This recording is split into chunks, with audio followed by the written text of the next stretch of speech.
Sebastian for the Metal Gods Meltdown, and today I am joined by Chris Slade. It's great to be chatting from AC/DC and many other artists. It's great to be chatting to you again. I love your CD Timescape. It's absolutely fantastic and does tell the story. Thank you. Does tell the story of your career. How hard was it to choose the tracks to feature on it, though? To be honest, it was just what we had recorded with a few extras. We left a few maybe for next time or whenever.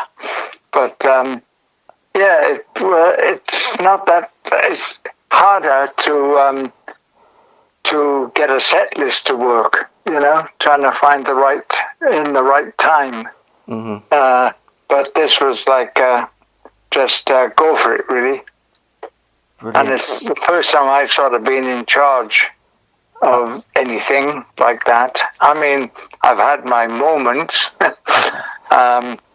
where it's been a whole band, but this one, they've virtually left me to it because they're all working musicians and they were off doing other things most of the time, except for playing on the album, of course. Of course. And your own songs are really cool as well, especially Living the Dream. And that's what you've done, isn't it, basically? Yeah. I'm glad you like it. That's probably one of the first reviews you've ever had, to be honest. Right. So that's great. Thank you for that. It's very diverse. The way I saw it, when it turned out, was like I saw it as like a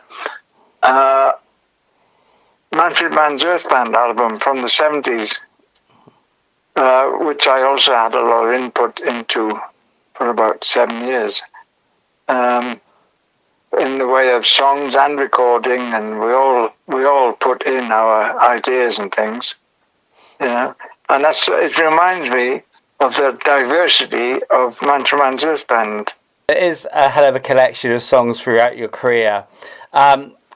Which would you say then is your favourite on the CD today, and why? I think I've got to say the Timescape, which is Time Flies and End of Eternity together, the two things, because that came as a complete surprise. It was just an idea I had with using echo, and I thought, I wonder what that'll be like. So I just started with the first melody and of the first verse, and I just went from there.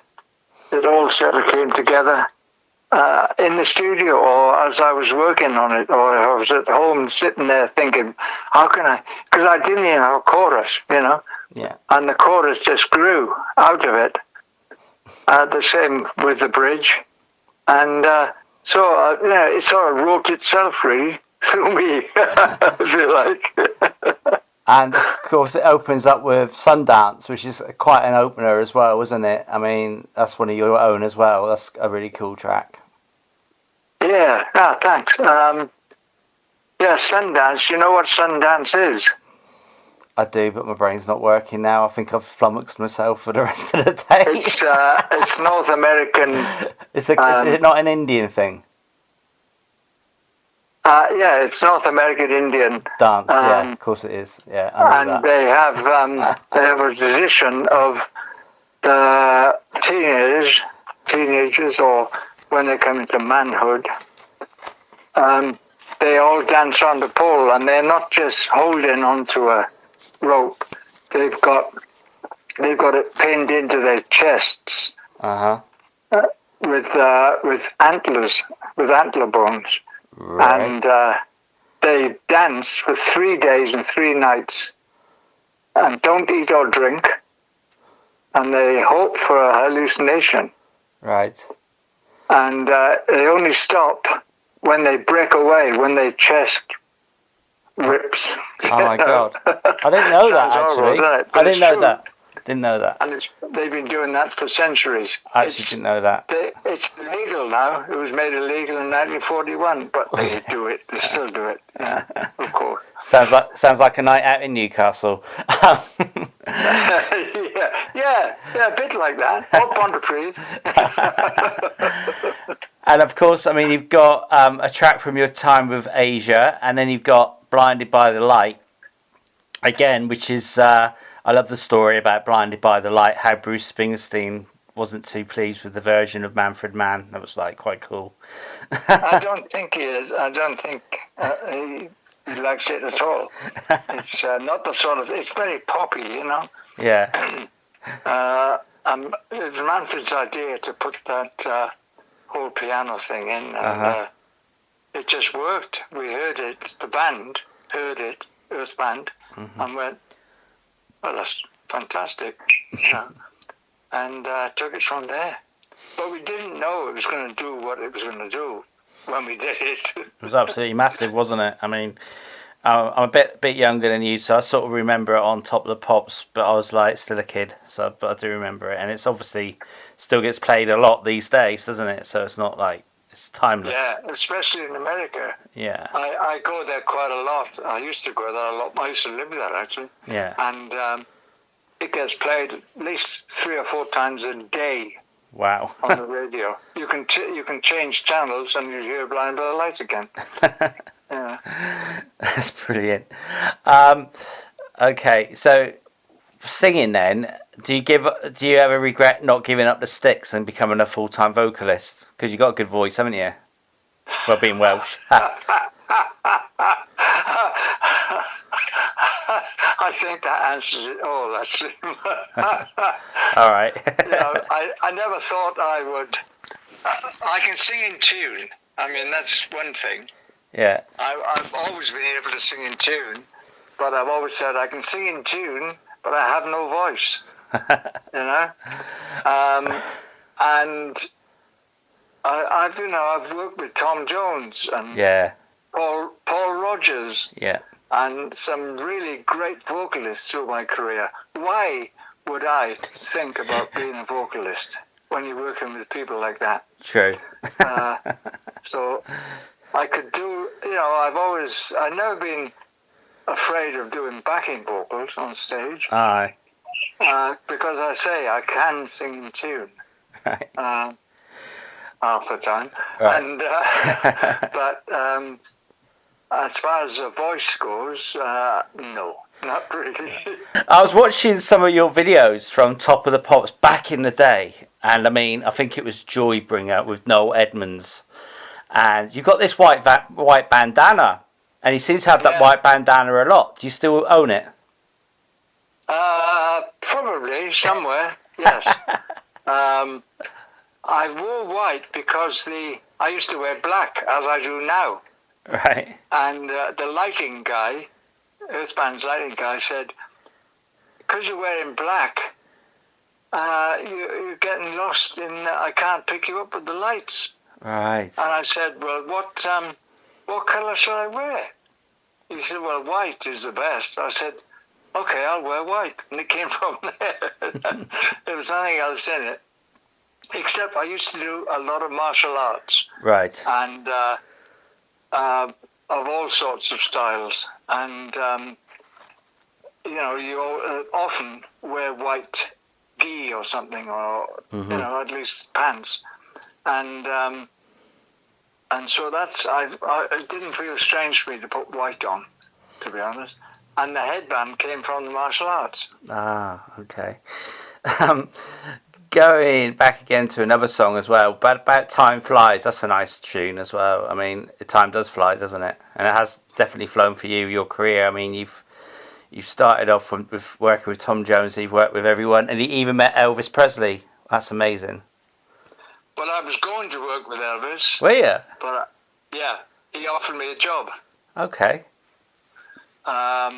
It was about 1969. Right. And him and Tom, he'd come to see Tom a few times, so I'd met him a couple of times. And he just said one day, "I'd like you to play drums with me." I looked like stupefied, you know? Really? And I was touring with Tom at the time, of course, Right. and that was in Vegas. Wow. And I was just flabbergasted because I was with Tom Jones, who was huge at the time, by the way. Yeah. Tom was bigger than Frank Sinatra and Elvis put together. Really? Wow. I promise. I'm not just exaggerating that. Yeah. It was the biggest thing, ever. Uh-huh. And bigger than the Rat Pack and Elvis together. And you don't know what I'm talking about, but I do. And I do. I'm 54. I do know what you're on about. I do. Honestly, I was born in '69, and so, I mean, I know quite a bit about music. I mean, like not a bit, but I know a bit about the '60s and '50s and that. And of course, I know what Elvis are and the Rat Pack and all that. Yeah, I mean, they were massive, weren't they? They were like. Yeah, they were like huge. Sammy Davis Jr., Frank Sinatra, and Dean Martin, and all those people. Absolutely. And Tom and they were massive. And Tom was bigger than them and Elvis put together. Wow, that's insane. Doing his tours in America. I'm not exaggerating because he was on every week with his TV show all over the world. Yeah. So, it was, and sometimes it was every day. Especially in America.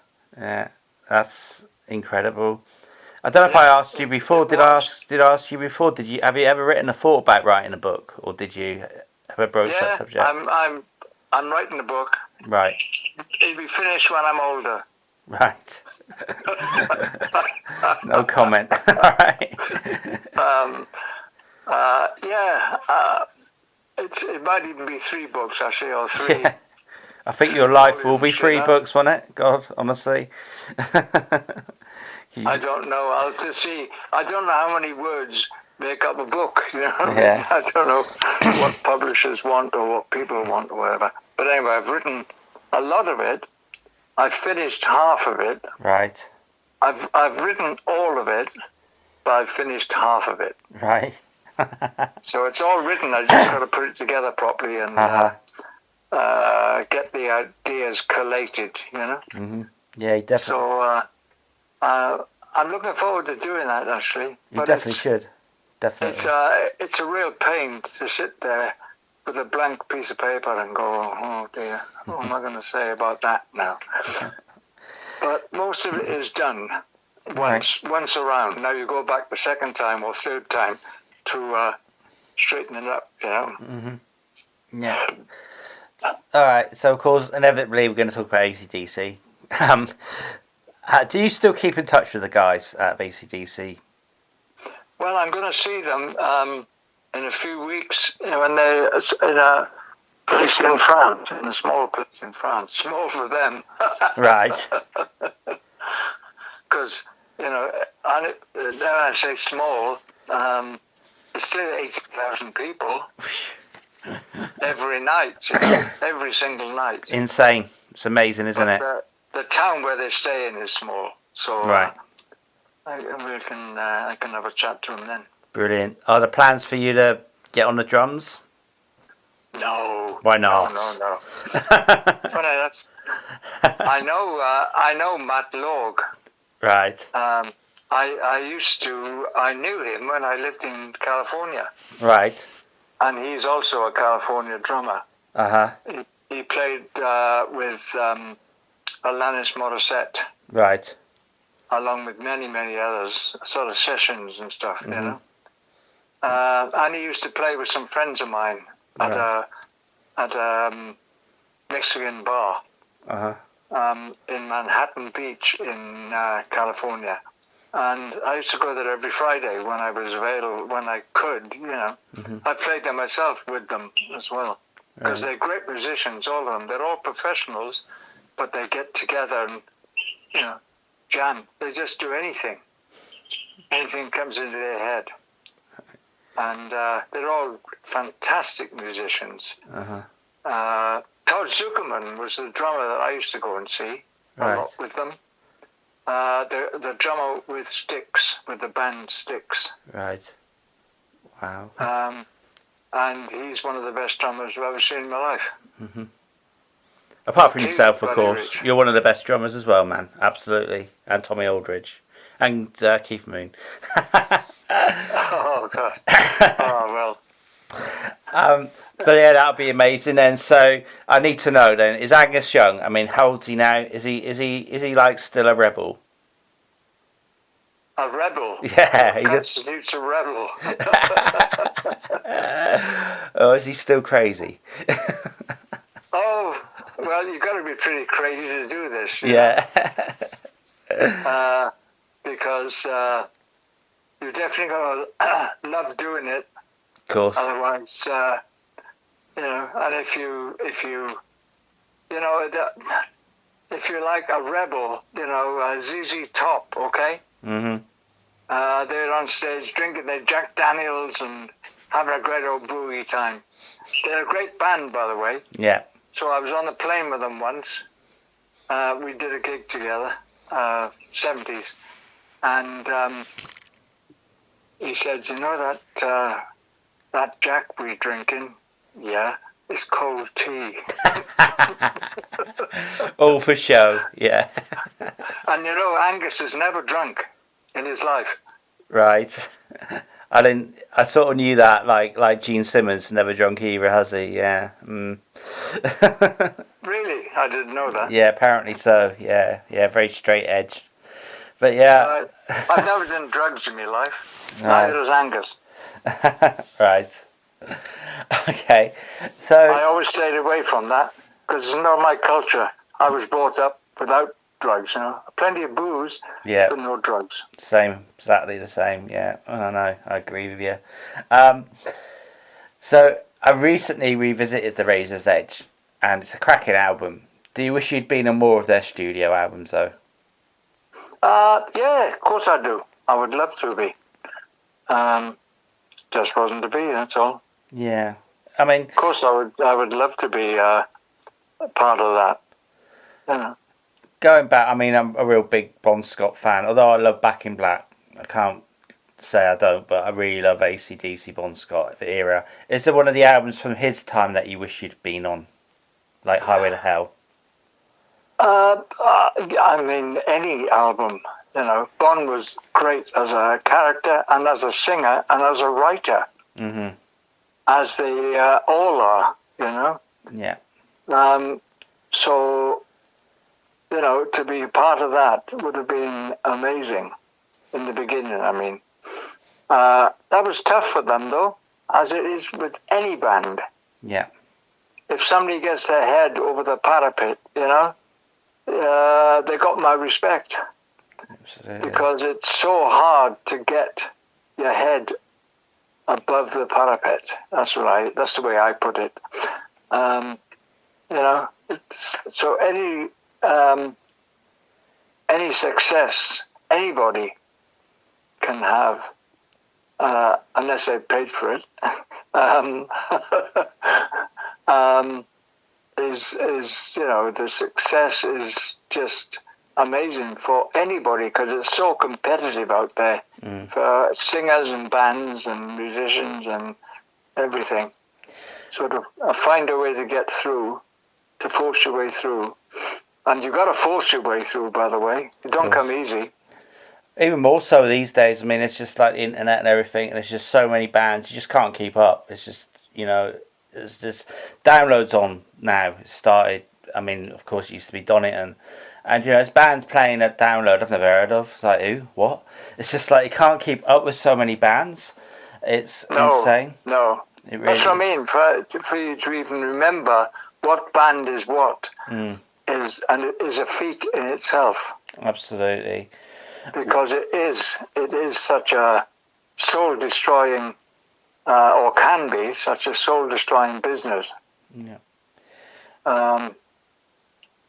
It's just you gotta be tough as shit, Mm-hmm. And twice as smelly. Well, I gotta have rhino hide is the way I've always put it.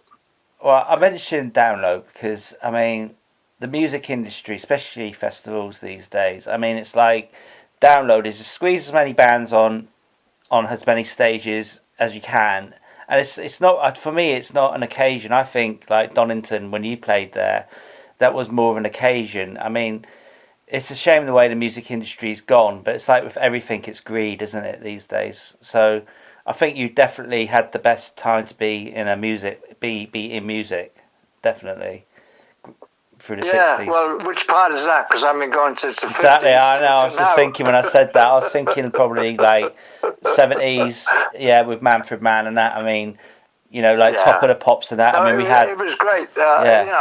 You don't see it as all I'm trying to do is make a living, Yeah. And you don't see it as, that must have been tough, or that was shouldn't have done that, or you should have done that, or why didn't you do that? It's so hard for anybody to get through and make some money at it, because that's the name of the game. Of course it is. Ultimately, Yeah. Well, initially it's to pull birds and have a drink. Exactly. Initially. Exactly. I mean, I say the 70s because, like I say, Top of the Pops. I mean, probably when you were on Top of the Pops doing. Oh my God, Joybringer and that, when you were singing, back then. I mean, I was 5 or 6 years old, so I probably did watch that because my sister used to love Top of the Pops. I was probably 5 or 6 then, but then like we only had 2 or 3 channels, and it was just like that was your entertainment. And then you go out and buy the record, the 7-inch or whatever, and it was a different world. And yeah, I can imagine when it was hard though, because it was. I guess what I'm trying to get to is, when do you feel like you really made it then in the music business? Was it when, I don't know, Questions came out? I've never felt like that. Never. No. And bands, musicians try really, really hard to bring you pleasure. Yeah. And it's a tough gig. Because half of them don't like it or don't want it, even. They don't even want to listen to you, Yeah. And that's most of the time. Whereas back probably 60s, 70s, 80s, people would listen.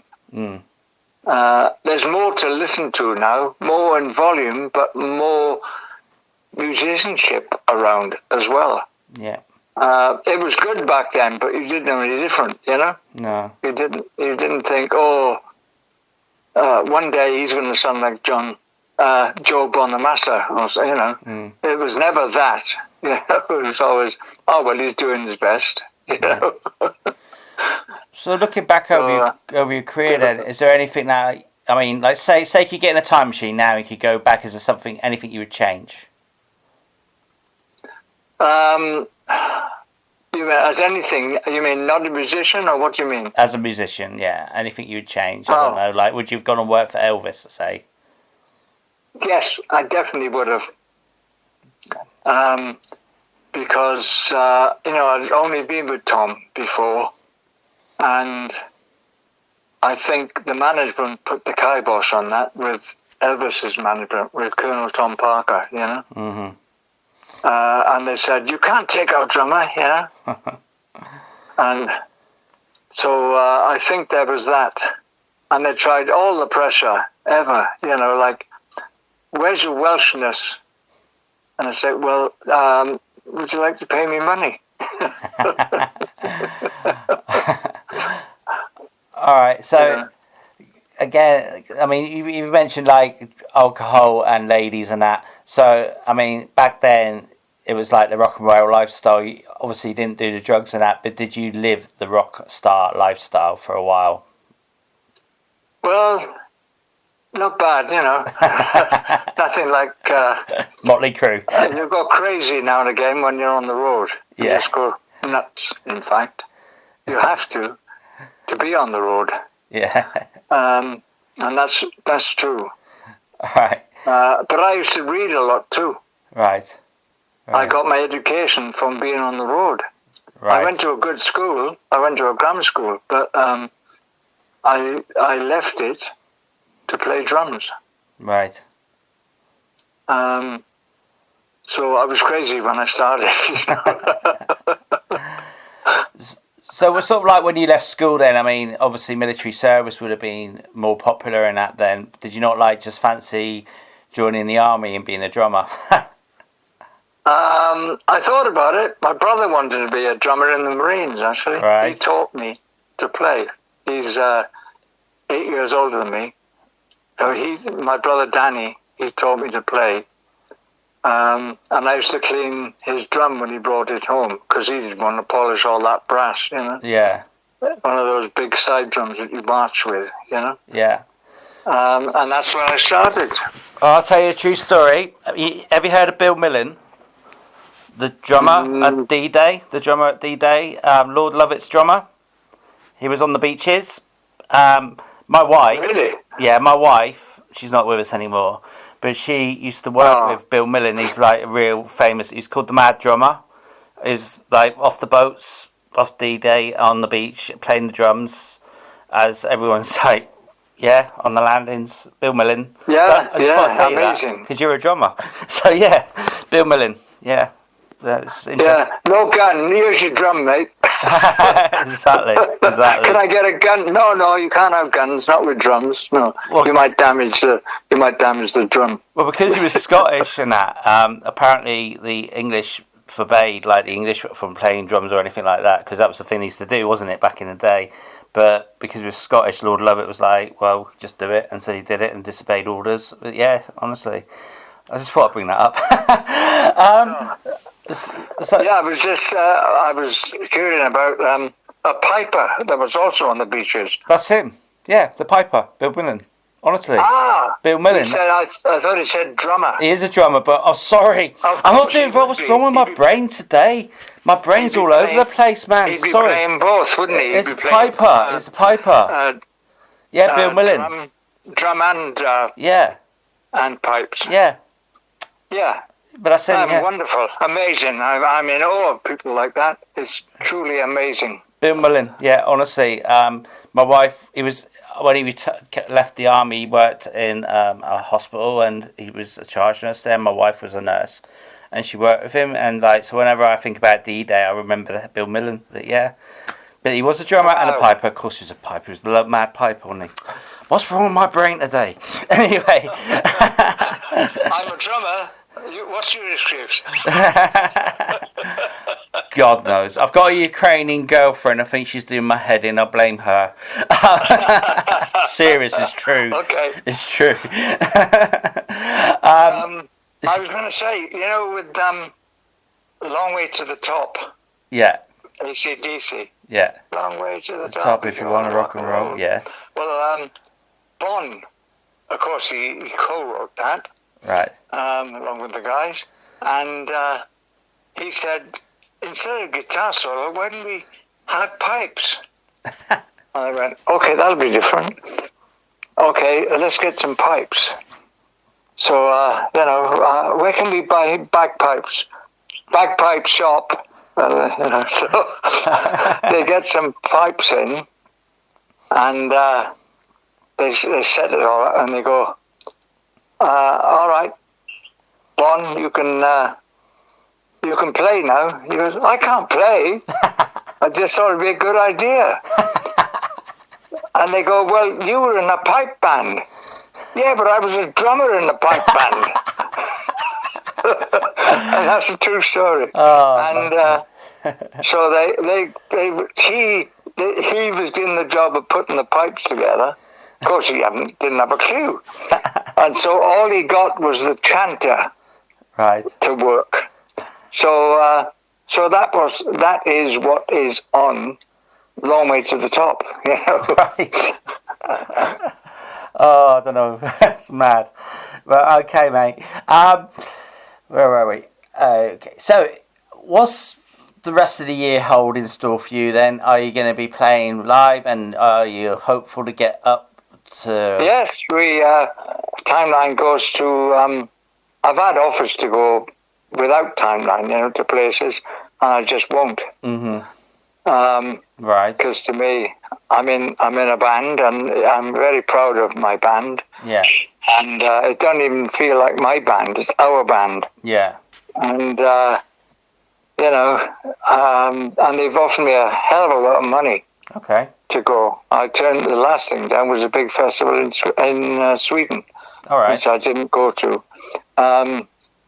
So it was just me, and it's like, no, I'm sorry, guys, I can't without Timeline. Right. So we go next weekend. We go to Paris. Awesome. So there's and we're all over the place. We go to Germany, England. Scotland, Wales even, come the end of the year, going back to Pontypridd. Brilliant. To do a show there. Okay. So I'm looking forward to that. That's amazing. Well, I'm very jealous that you're going to be meeting up with AC/DC with the band again. Yeah. Hope you enjoy that. Oh, they're fine. They're just guys. Yeah, I know. mega band. I want to thank you so much, Chris, for your time, and again, thank you for sending the CD through. Can you then tell us why we should check out your CD, Timescape? Well, it's to be honest, it's one of the best things I've ever done. Mm-hmm. Especially as I wrote a lot of it. On side one, certainly, which I'm very surprised. I didn't know I could hammer tune, never mind write a melody, and it worked out okay.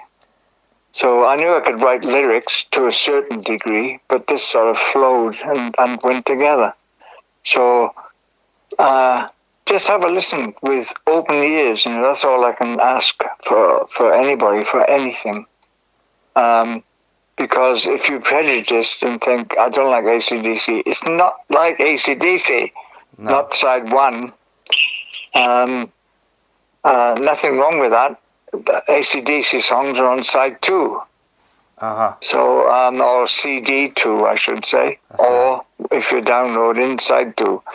And the downloads start, by the way, on the 19th of July. With Brave Words Records, who are based in Canada, really, but they're all over the world. Brilliant. Well, so I'm looking forward to it coming out, and people, honestly, your review of it, if that's the right word, you talking about it, is one of the first reviews we've had. Right. So for you to think it's good, because you've heard a lot of things. I hear a lot of bands, a lot of music. Constant. So thank you for liking it. It's constant, and yeah, honestly, it is. It's fantastic, and I really enjoy it. And like I said, I've even dug out my Razor's Edge CD and been playing that loads and playing the Timescape, and it's just like listening again and checking out your work with back in the day. When we all had, you all wore flares and, But yeah, well, thank you so much for your time, and hopefully we'll catch up with you again. You've got my email on that, and it would be lovely to stay in touch. And You're welcome. Have a lovely summer, and love to the AC/DC guys. Oh, Razor's Edge is on the side two as well, I think. I think it is. Yes, it is. Yes. So we love playing that. Brilliant. It's a great song. It is. The Razor's Edge is the first song on side two. Yes, definitely. You got Thunderstruck on there too. You haven't got the Christmas song on there, Mistress for Christmas. That's the only song I'm not too keen on Razor's Edge, but all the others are fantastic. Me neither. It's like, why is that on there? But sorry, but it's all right, man. It's good. It's okay. Yeah, it's okay. A lot of people will say, but it's AC/DC. I go, okay. I can imagine them trying to go back to the Bond days, if you like, because it was all a bit risque and a bit, bit of this, bit of that. But no, it's my least favourite one. Yeah, I'd have to say that. To be true, I'd say that to Angus or to Brian or anybody. Yeah, it's not Back in Black, is it? Or I don't know. No, It's not. Oh, quick one I wanted to ask you, right? Actually, my favourite ever AC/DC song is Touch Too Much. And Axl Rose, mate, how good was he on that? Because, honestly, yeah. He did a great job. I was really surprised. I really did not expect him to do, because Brian, is Brian. Yeah. He can't be replaced. No. Same as Bond can't be, but he's been. And Brian, he must have been wondering who they were going to get in and what he was going to be like. Well, Axl did a fantastic job. Yeah, absolutely. And his version of that. He was never late, and he told jokes. Never late. Oh, God. But no, thank you so much for your time. That is my favourite AC/DC song ever, Touch Too Much. And I remember going to school discos, 11 or 12 years old, headbanging to that. Yeah, absolutely. Fantastic. Yeah, it was. I played Highway to Hell. I think that's the album it's on, Highway to Hell. It is, yes. And Touch Too Much, and I played it over and over and over and over and over on vinyl, Yeah. And Touch Too Much ended up my favourite song, and we do it in Timeline. Do you? So, yeah, we do. Oh, I see. Should have had that on this CD. Yeah, it'll be on the next one. All right, man. All right. Well, thank you so much for your time, Chris, and I hope you have a lovely rest of the day. But definitely hit us up for another interview sometime, and hopefully we might even meet sometime, have a beer. That'd be good. But take care, man. And absolutely. Love to. Have a good one. Anywhere. All right. Take care, mate. See you later. All right, mate. All the best. Bye for now. Bye. Bye.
Merci beaucoup.